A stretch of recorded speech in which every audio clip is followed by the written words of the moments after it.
All right, let's get into it. Today, we're talking about the original career ladder, a system that pretty much ran the world of work for hundreds of years, the medieval guild. So, how did you land a job 700 years ago? Well, you can forget about resumes or LinkedIn profiles. If you wanted a skilled career back then, there was really only one path. You had to join a guild. But what exactly was that? Think of a guild like a super exclusive members-only club for professionals.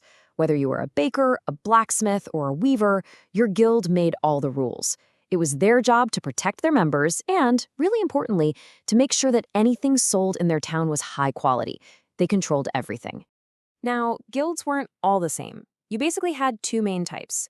First up were the merchant guilds.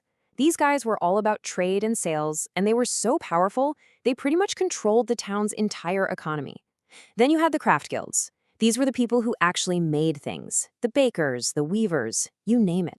So if you wanted in, you couldn't just, send in an application. You had to follow a very specific path. It was a long, structured journey, from being a total novice to becoming a respected expert. And here it is. This was the career ladder. It had 3 simple steps. You started at the very bottom as an apprentice, then you worked your way up to journeyman, and finally, if you were good enough and maybe a little lucky, you could become a master. Just imagine this for a second. You're about 12 years old, and instead of just starting a new grade in school, you're starting your entire career. You'd leave your family's home to go live and work as an apprentice.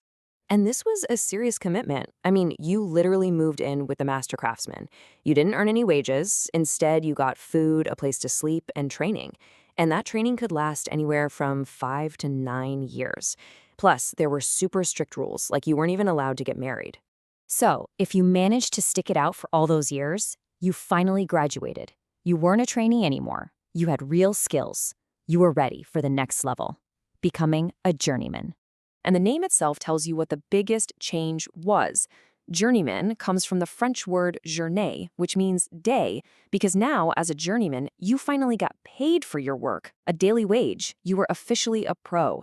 But hold on, you couldn't just open your own shop yet. The whole point of being a journeyman was to travel.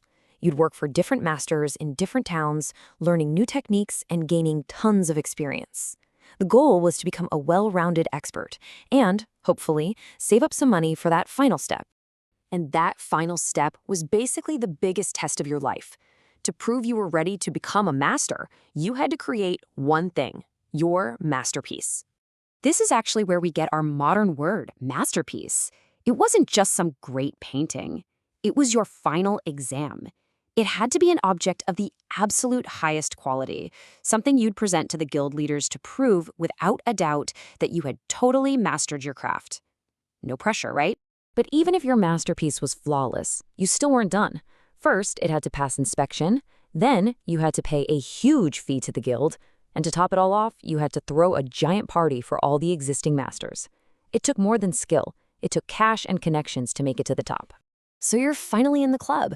What did the guild actually do for you? Well, let's take a look at the incredible power they had and the protection they gave their members. Guilds had their hands in everything. They set the prices for goods, they enforced really strict quality standards, they provided social and financial support, and they even had a major say in how the town government was run. To keep things fair, the guild fixed prices. This meant one baker couldn't just decide to sell bread for half price to drive all his competitors out of business. It created a stable market, which was a huge deal, and it meant everyone could make a decent living. And guilds were absolutely obsessed with quality. They had inspectors who would just show up at workshops unannounced to make sure everyone was using the best materials and techniques. If you were caught making shoddy goods, you could face enormous fines. It protected both the customer and the town's reputation. What's really amazing is that guilds were also an early form of a social safety net. If a member got too sick to work, the guild would help them out financially. If a member passed away, the guild would support their family. In a time with no government programs, this was a community taking care of its own. Now, most masters were men, but women played a really important role. They often worked right alongside their husbands in the family shop. And in some guilds, especially in trades like weaving, a widow could actually inherit her husband's business and his guild membership, becoming a master herself. The guild system was dominant for centuries, but eventually things changed and it faded away. But its ideas, well, They're still around today. So let's talk about its lasting legacy.